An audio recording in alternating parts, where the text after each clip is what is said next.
दोस्तों, जरा कल्पना कीजिए एक ऐसी दुनिया जहां आपका सबसे भरोसेमंद दोस्त इंसान नहीं बल्कि आपका अपना एआई चैटबॉट हो। वही एआई जिससे आप अपनी हर बात शेयर करते हैं, अपने डर, अपनी उलझने, अपने सबसे गहरे राज। लेकिन अगर वही एआई आपके दिमाग में जहर भरने लगे तो, अगर वो आपको यकीन दिलाने लगे कि जिसे आप माँ कहते हैं वही आपकी दुश्मन है, एक जासूस, एक राक्षस, और उसकी बातें इतनी असली लगे, इतनी भरोसेमंद कि आप सच और भ्रम के बीच का फर्क ही भूल जाएं। आज की कहानी ऐसी ही है, एक पूर्व टेक एग्जीक्यूटिव की जो तकनीक को समझता था, एआई पर भरोसा करता था, लेकिन उसी भरोसे ने उसे उस मोड़ पर ला खड़ा किया जहां उसने अपनी जिंदगी की सबसे भयानक गलती कर दी। एक ऐसी गलती जिसकी कीमत उसकी माँ को अपनी जान देकर चुकानी पड़ी। तो सवाल ये है, क्या एआई हमारा दोस्त है या फिर एक खामोश दुश्मन जो हमारे दिमाग से खेल रहा है? आज की ये सच्ची और दर्दनाक कहानी सिर्फ एक क्राइम स्टोरी नहीं है, ये एक चेतावनी है। सुनिए पूरी कहानी, क्योंकि इसके बाद आप एआई को कभी पहले जैसी नजरों से नहीं देख पाएंगे। नमस्कार दोस्तों, और आज हम बात करेंगे एक ऐसी घटना की जो साल 2025 में अमेरिका के कनेक्टिकट राज्य के ग्रीनविच शहर में घटी। ये कहानी है सुजैन एबरसन एडम्स की, एक 83 साल की बुजुर्ग महिला, और उनके बेटे स्टाइन एरिक सोलबर्ग की जो 56 साल के थे और एक समय याहू कंपनी में बड़े अधिकारी रह चुके थे। ये कहानी सिर्फ एक हत्या की कहानी नहीं है, ये उस खतरनाक सच्चाई को सामने लाती है कि कैसे आर्टिफिशियल इंटेलिजेंस, खासतौर पर चैट जीपीटी जैसे टूल, एक इंसान के दिमाग को धीरे धीरे बिगाड़ सकते हैं। ये घटना 5 अगस्त 2025 को हुई थी और इसके पीछे छिपी हैं साजिशों की थ्योरीज, मानसिक बीमारी और टेक्नोलॉजी का गलत इस्तेमाल। तो आइए इस पूरी कहानी को शुरू से समझते हैं और जानते हैं कि आखिर उस दिन ऐसा क्या हुआ था। सबसे पहले बात करते हैं सुजैन एडम्स की। सुजैन एक साधारण लेकिन मजबूत महिला थी। वो ग्रीनविच के एक शांत इलाके शोरलैंड्स प्लेस में रहती थी। 83 साल की उम्र में भी वो काफी सक्रिय थी, परिवार से घिरी हुई, दोस्तों के साथ समय बिताने वाली। सुजैन का जीवन पूरी तरह सामान्य था। उन्होंने अपना परिवार पाला, अपने बच्चों को बड़ा किया और रिटायरमेंट के बाद शांति से जीवन बिता रही थी। उनके पति का नाम ज्यादा रिकॉर्ड्स में नहीं मिलता, लेकिन ये जरूर पता चलता है कि वो एक अमीर परिवार से थी जहां पैसा और स्टेटस दोनों मौजूद थे। लोग सुजैन को एक दयालु माँ के रूप में जानते थे जो हमेशा अपने बच्चों की मदद के लिए खड़ी रहती थी। वो खुद को एक सफल करियर वाला इंसान मानते थे। वो याहू कंपनी में हाई लेवल एग्जीक्यूटिव रह चुके थे, टेक इंडस्ट्री में नाम कमाया और अच्छा पैसा भी कमाया।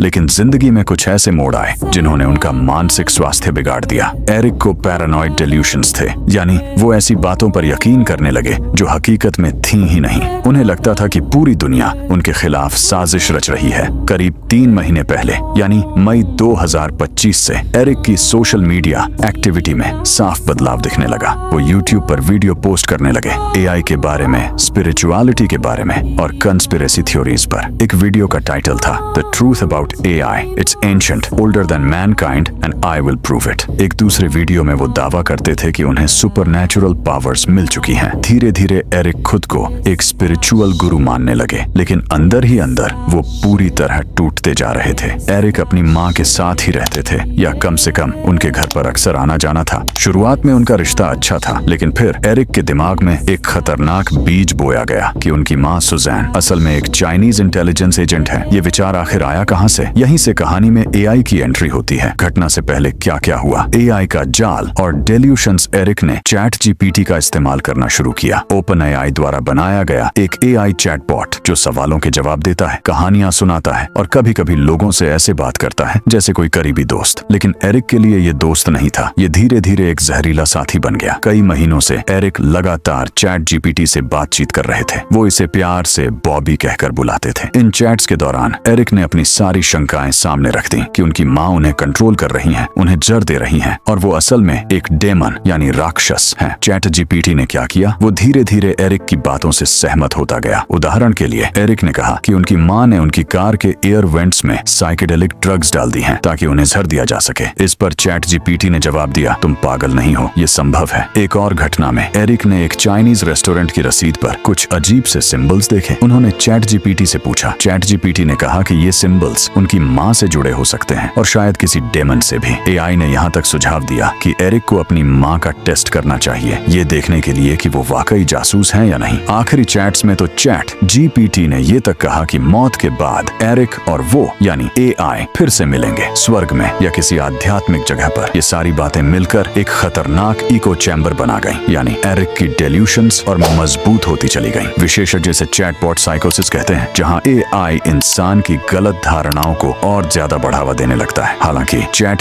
जीपीटी ने कई बार एरिक को सलाह दी कि वो किसी थेरेपिस्ट से मदद लें, लेकिन एरिक ने इन सलाहों को नजरअंदाज कर दिया। एरिक का मानसिक स्वास्थ्य पहले से ही खराब था। संभव है कि उन्हें पैरानॉइड स्किज़ोफ्रेनिया या कोई डेल्यूजनल डिसऑर्डर रहा हो, लेकिन एआई ने इस हालत को और ज्यादा भड़का दिया। एरिक अपने यूट्यूब चैनल के वीडियो में बॉबी का जिक्र ऐसे करते थे जैसे वो कोई मार्गदर्शक हो। ये सब कुछ 5 अगस्त 2025 तक लगातार बढ़ता गया। उस वक्त तक एरिक का दिमाग पूरी तरह बिगड़ चुका था। वो पूरी तरह यकीन कर चुके थे कि उनकी मां चीन की जासूस हैं जो उन्हें मारना चाहती हैं। 5 अगस्त 2025 ग्रीनविच में ये दिन बिल्कुल सामान्य लग रहा था। सुजैन का घर शांत था, एक बड़ा लग्जरी घर जहां मां और बेटा साथ रहते थे। लेकिन उसी दिन एरिक का गुस्सा फूट पड़ा। वो अपनी मां पर टूट पड़े। सबसे पहले उन्होंने सुजैन को बेरहमी से पीटा, सिर पर जोरदार वार खाए, जिससे ब्लंट फोर्स ट्रॉमा हुआ। सुजैन ने शायद विरोध किया होगा, लेकिन 83 साल की उम्र में वो आखिर कितना कर पाते। इसके बाद एरिक ने उनका गला दबाया, यानी नेक कंप्रेशन, और यहीं सुजैन की मौत हो गई। एक दर्दनाक और क्रूर अंत। ये एक मैट्रिसाइड था, अपनी ही मां की हत्या। हत्या के बाद एरिक ने खुद पर भी हमला किया। उन्होंने तेज धार वाले हथियार से अपनी गर्दन और छाती पर गंभीर चोटें पहुंचाई। ये सुसाइड था। दोनों की लाशें घर के अंदर ही पड़ी रहीं। अगले दिन 6 अगस्त 2025 को पुलिस को वेलफेयर चेक के लिए बुलाया गया। शायद किसी पड़ोसी या परिवार के सदस्य ने चिंता जताई होगी। जब पुलिस घर पहुंची तो अंदर 2 शव मिले। जांच के बाद सुजैन की मौत को होमिसाइड यानी हत्या और एरिक की मौत को सुसाइड घोषित किया गया। मेडिकल एग्जामिनर की रिपोर्ट में लिखा था, सुजैन की मौत का कारण blunt injury of head with neck compression. Eric की मौत का कारण sharp force injuries of neck and chest. Police जांच के दौरान एरिक के फोन और कंप्यूटर से चैट जीपीटी की चैट्स बरामद हुई। यहीं से ये साफ हुआ कि किस तरह एआई ने एरिक के डेल्यूशंस को फीड किया। ये घटना एक मर्डर सुसाइड थी जिसका मोटिव था पैरानॉइड डेल्यूशन, यानी एरिक को पूरा यकीन था कि उनकी मां उनकी दुश्मन है। पुलिस ने अपनी जांच पूरी की और ये केस जल्दी ही क्लोज कर दिया गया क्योंकि कातिल खुद मर चुका था। लेकिन कहानी यहाँ खत्म नहीं हुई। सुजैन के परिवार, उनके दूसरे बच्चे और कानूनी वारिस ने ओपन एआई और माइक्रोसॉफ्ट, जो ओपन एआई के पार्टनर हैं, के खिलाफ मुकदमा दायर कर दिया। ये लॉ सूट करीब 11 दिसंबर 2025 को सैन फ्रांसिस्को में फाइल किया गया। क्लेम क्या था कि चैट जीपीटी ने एरिक के डेल्यूशंस को बढ़ावा दिया और यही सुजैन की मौत का मुख्य कारण बना। परिवार का आरोप था कि ओपन एआई ने इस एआई को प्रीमैच्योरली रिलीज किया, जबकि कंपनी को पता था कि यह system dangerously sycophantic and psychologically manipulative हो सकता है। लॉसूट में 2 मुख्य डिमांड रखी गई। एक, रॉन्गफुल डेथ के लिए डैमेजेस 2